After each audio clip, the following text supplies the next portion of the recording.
Hey, David Brewster here with another episode of Scales and Tales, and this is part one of Modal Mastery. And I've had a lot of requests and comments, asking, can you explain modes or talk about modes? Because I know this is a very, you know, confusing subject and topic for a lot of people. A lot for myself and for a lot of students I've worked with. Modes, whether they're from the major scale or harmonic minor or melodic minor or another scale or tonality, it's confusing. It's hard to really wrap it around your head. And I think honestly, the hardest thing is really wrapping it around your ear. Really getting a head full and a clear picture of what they sound like and how you can use them. And there's so many different approaches and kind of academic methods of uncovering and memorizing or learning them that it is kind of confusing because there's so many different ways you can use or look or learn about the modes. So this lesson hopefully is going to shed some light and reveal some different insight. Maybe it might provide you with some breakthroughs or just some further advancement into the area of like modal scales and modal theory. So the first thing we're going to uncover here are just the starting 7 positions of the major scale. And I know in a previous episode of Scales and Tales, I kind of shunned the major scale and I kind of declared that I love minor keys. I do love minor keys, and I didn't mean to make it sound like I never use major keys or I've banned them or something. I do like major keys, but I'm more a fan of Lydian and Mixolydian. The raised 11th sound from Lydian and the flat 7 kind of funky blue sound from Mixolydian, or dominant 7 chords and scales. But as far as just the regular plain, vanilla flavored, Ionian or major scale, I'm not really a big fan of that scale overall. It's okay. It has a use. I've used it. I'm not saying, it's completely unusable. Just my musical taste and my ear is somewhere more interesting than just the major scale because it is kind of plain. So to kick things off here, we're going to be in the key of F major is where we're going to start, or F Ionian. And we are going to talk about the modes and the modal names in just a second. But the first thing I want to do, I just want to jump in and start looking at this right off the bat. So that way by the end of the video, this is hopefully going to really sink in. So we're going to look at F major, and we're going to have the notes F, G, A, B flat, C, D, E, and F. So let's really get that, that tonality and that scale, in your head.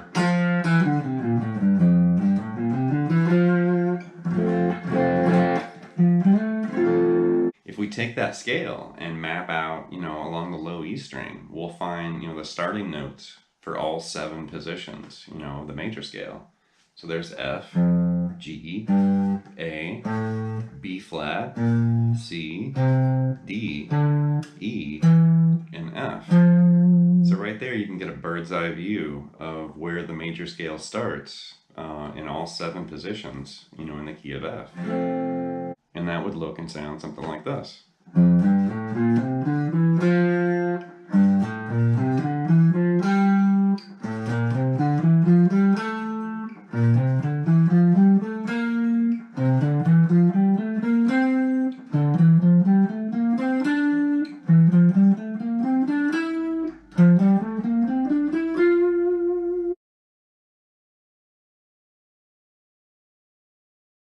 So right there we've got 1-octave fingerings for each of the 7 positions of F major, starting on the notes that we just kind of, found on the low E string there.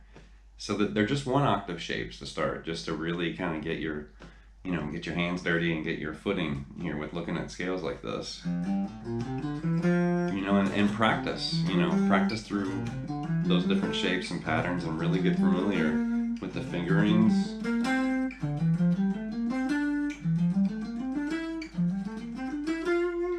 Now, the next thing I'm going to reveal is kind of a secret, and this is, going to lead us toward some modal thinking here.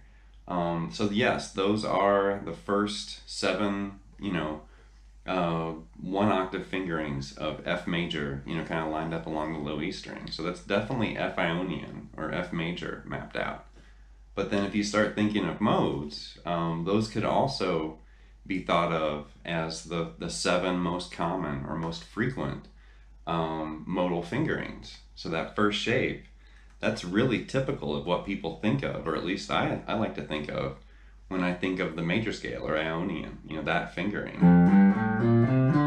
In my mind, even though I know other positions and other fingerings of that scale, I'm starting on the root, I'm ending on the root, and I've got the two sets of whole steps there. And I'm ending with that little half step resolution there. Now the next position, that we played, that's a very common and visual shape for Dorian, which would be the second mode, of the major scale. So now, if we think more, G minor 7,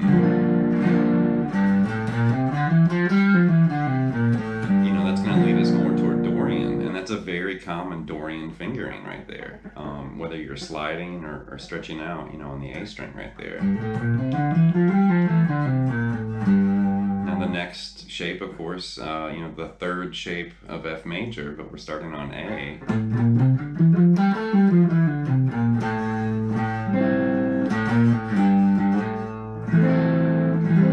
It's a very common Phrygian shape. Next up we had this, and yes, that is part of F major, but that's also B flat Lydian, technically.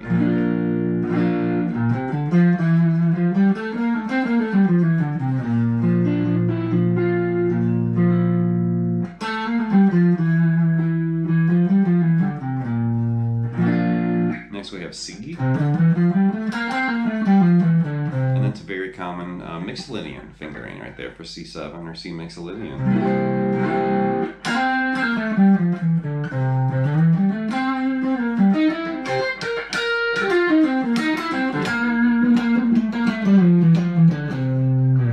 And then next we have D minor, and it's starting there on the 10th fret, and that's very typical for D Aeolian.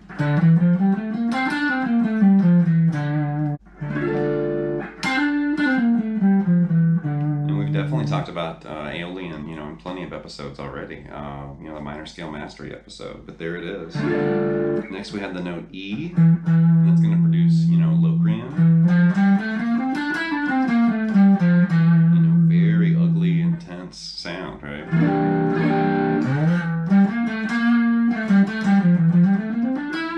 And then next we have the note F, and we're back where we started with F Ionian or F major. Next thing I would do, just to really drive home, each of those fingering positions, is I would just make some sort of melodic exercise or workout with each, fingering, something like this.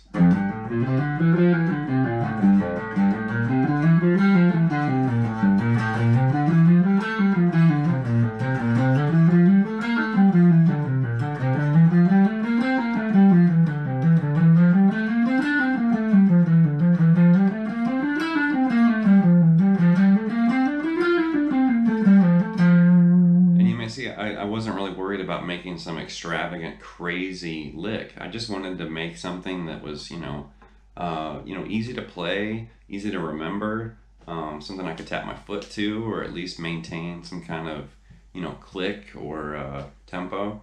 And that's actually a really good fingering. You could practice that just as a warm-up or a fingering exercise.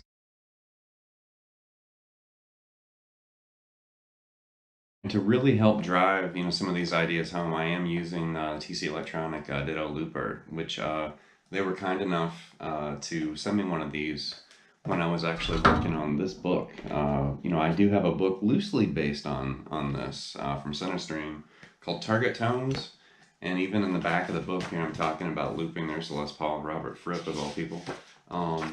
But then I'm even, kind of, showing how to use the Ditto Looper and how to kind of incorporate a looper into this type of playing. So there is a book that I put out, or it's actually published with Centerstream, but a book that I wrote loosely based around this. The first time I ever saw this, my mind was completely blown. I was like, do what? But one of the big mysteries, I guess, behind understanding modes and really understanding how to use them and what they sound like and everything else has to do with, hearing them, of course. That's why I have the ditto looper, kind of set up to use here. Um, but one of the biggest secrets about understanding and really uncovering modes, yes, the scales and the fingerings and the notes that we're playing in these scales that turn into modes are very, very important, of course. But the most important thing that most people overlook, I know I overlooked it, most people I've worked with and taught, most of my students, historically over the years, the big thing everybody seems to forget about or, fails to notice are the chords. All right, the chords behind you, like whatever chord you're playing over, that's going to create the modal sound.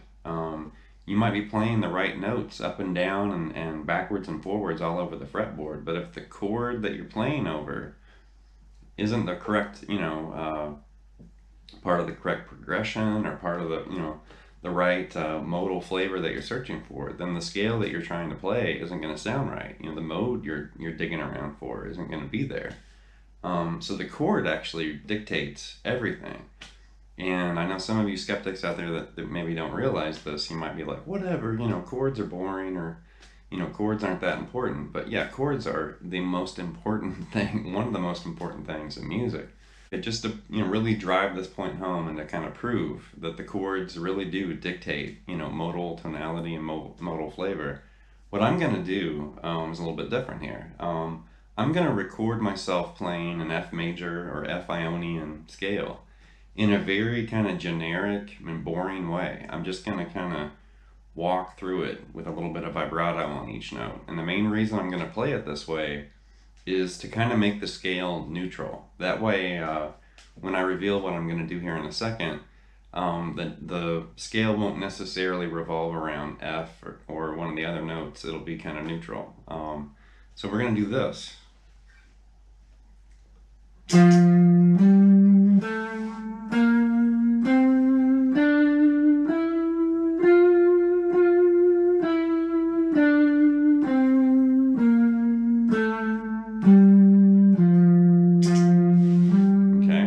So now the ditto looper is playing, right? And we'll listen to the sound of the scale. Your ear is probably going to hear it as F major before I do anything. But I'm going to play a chord, F major.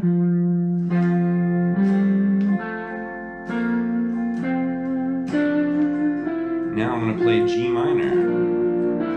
Now it sounds like Dorian. Now A minor 7. Sound like Phrygian. B flat major, now it sounds like Lydian. Now C7, now it sounds like C Mixolydian.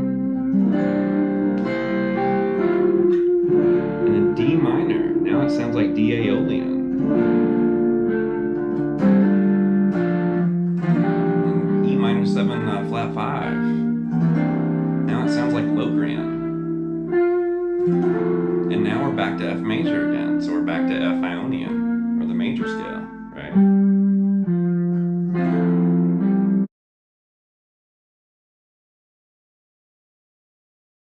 I don't know if you've seen that type of demonstration before, but that reveals how much power the chords actually have. They steered that scale through all 7 modes. And, obviously what I looped, on that ditto looper didn't change. The chord behind it changed. But then you could probably hear it with your ear. It drastically, changed the flavor of that boring scale that I played. So I'm going to continue with this series. We're not done. This is just part 1. But I wanted to kind of, plant the seed or throw the ball or pass the baton or however you want to look at it.